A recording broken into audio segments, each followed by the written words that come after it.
Good morning, my dear children. Welcome back to today's online class. I am Radhika, your economics teacher. Children, we were studying about economics, second chapter, People as Resource. Today, you have a part 3. Today's your topic is quality of population.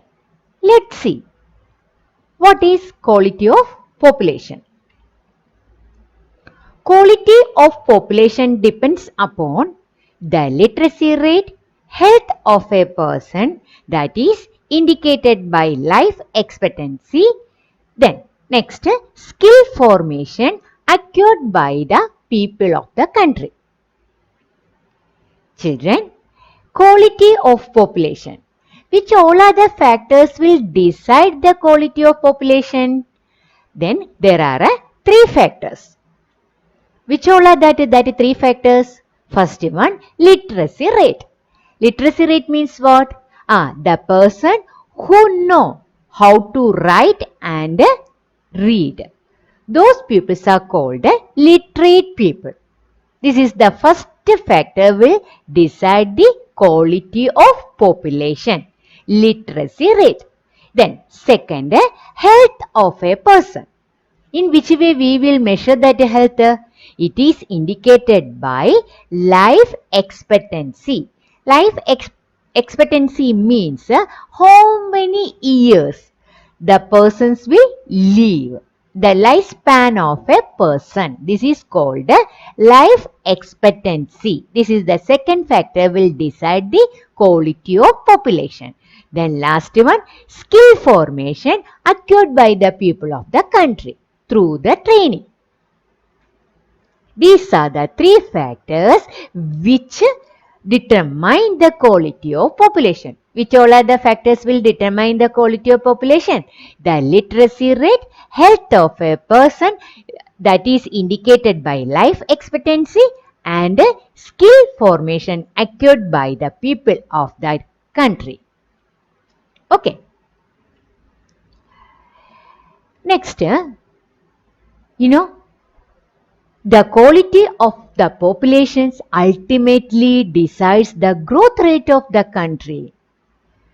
According to the quality of population, we can calculate the growth rate of the country, up to which the country developed.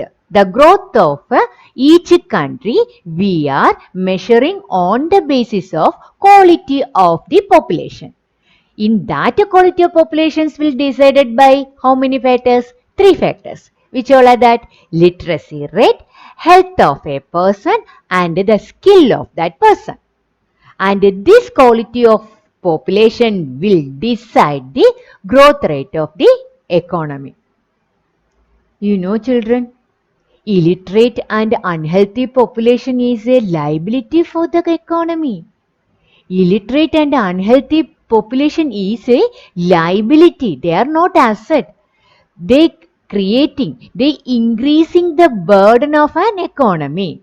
That is why which type of population is an asset of an economy and which type of populations will decide the growth rate of the economy. That is the literate and healthy population will decide the growth rate of the economy. That literate and the health we can say together what? Which term we are using for calling that? The quality of the population.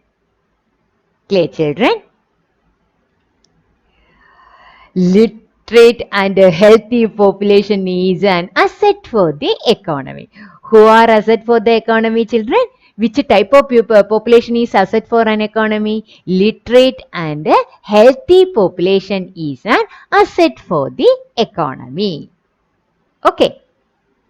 Next, education. Role of education in human capital formation. Children, already we discussed about a human capital and a human capital formation. Now we can see the role of education in human capital formation. Education opens new horizon for the people. That means education showing a new world for the people. Education develops the existing human resource into human capital formation. Through the education, the human capital will become human capital formation. Education develops the existing human resource into human capital formation. Education allows an individual to increase his skill, thereby increasing the quality of his labor. That means through the education, an individual can increase his skill. With the help of that skill, the quality of his labor also will increase. Okay, children? Through the education, an individual can increase his skill. Through that skill, that person can increase the quality of his labor.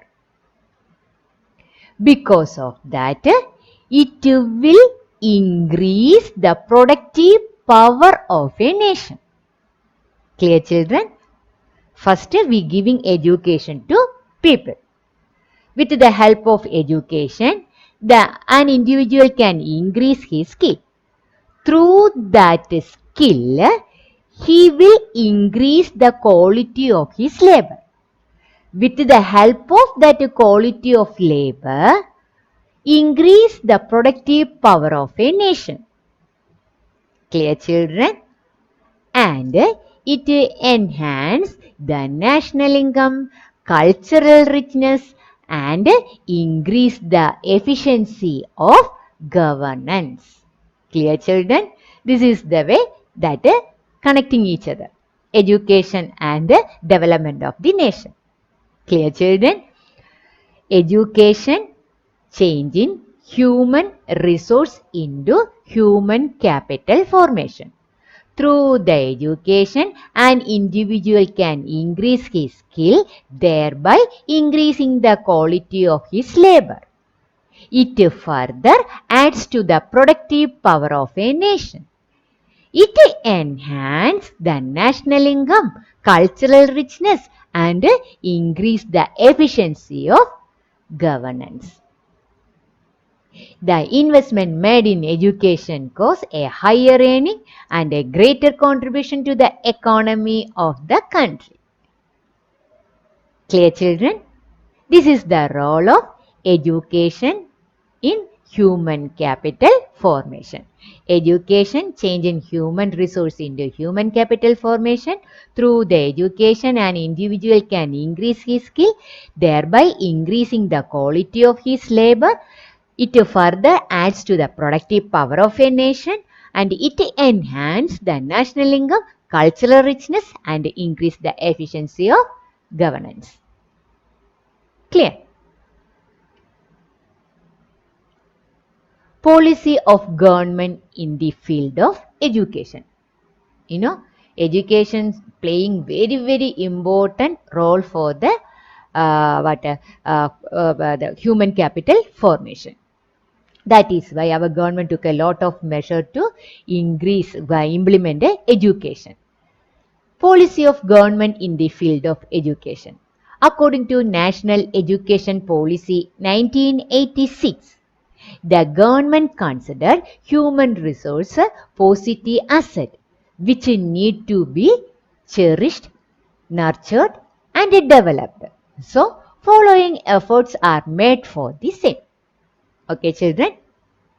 According to the National Education Policy 1986, now children, now this policy we revised. National Education Policy revised in 2020. Then that you are hearing nowadays in the newspaper and in all other medias. Okay, later we can discuss about that. Now we can first we can see this. According to National Education Policy 1986, what all are the steps taken by our government for improving education system in our country? There is provision made for providing universal access, retention, and quality in elementary education with a special emphasis on girl education. Okay, that means through that national education policy, they giving certain provisions. What all are the provision it giving? That means providing universal access. Universal access means all the children should get education. That means compulsory education. Okay, providing universal access. You know, children, Sarva Shiksha Abhiyan. Next we can discuss about that. Now please listen this word. Sarva Shiksha Abhiyan. Sarva. Sarva means all. Shiksha means education. Abhiyan means project. Okay. Sarva Shiksha Abhiyan. That means all the children will get education. That provision they made according to National Education Policy in 1986. Okay. Then retention. Retention means about their health, increasing their nutritional status, and quality in elementary education with a special emphasis on girls education. They give more important for girls education because the boys will get education, no problem. Then who is facing that education problem? The girls are facing. That is why they give more important, they give a special attention to the girls. Okay, then providing universal access means the girls also will come under. Okay, children. Then next, there is also an establishment of pace setting of school like a Navodaya Vidyalaya in each district. You know, children, Navodaya Vidyalaya. This Navodaya Vidyalaya, this type of school was set up by central government, especially for SC and ST. That means that a lower caste people in our society, for helping them, for giving education to those, they set up a special institution. That institutions are called Navodaya Vidyalaya in each district. Okay. Then next, vocational streams have been developed to equip large number of high school students with occupation related to knowledge and skill. Okay, children, that means vocational education. Vocational education means through the education, from the school, the child will get one job education also, one training also. Clear, children? That is called vocational education. Through the education, that means through the academic way, the school will teach one type of what occupation also. It may be electrical works, plumbing works, like that, a carpenter, like that, any type of one type of job they will teach the children, high school students.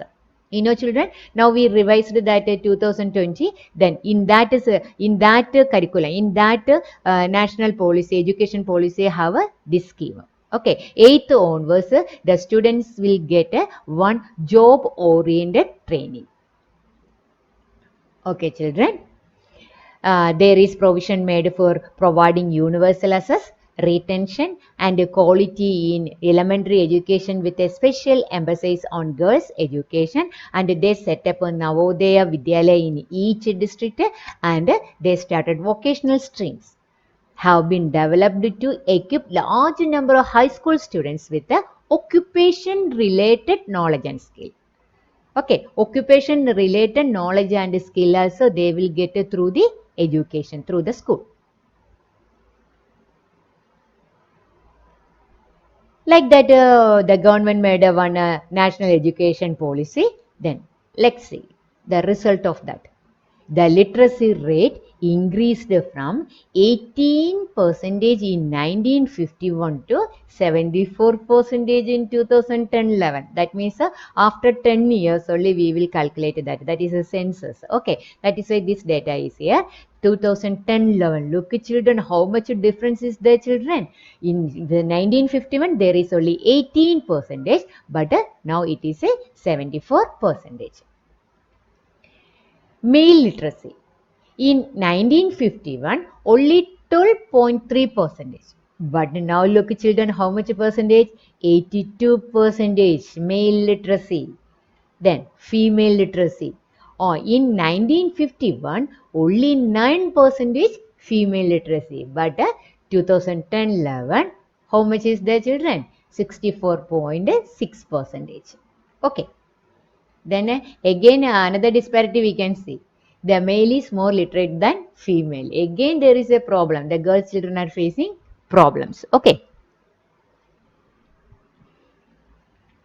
Highest literate state. You know that it is our Kerala. Then least literate state, that is Bihar.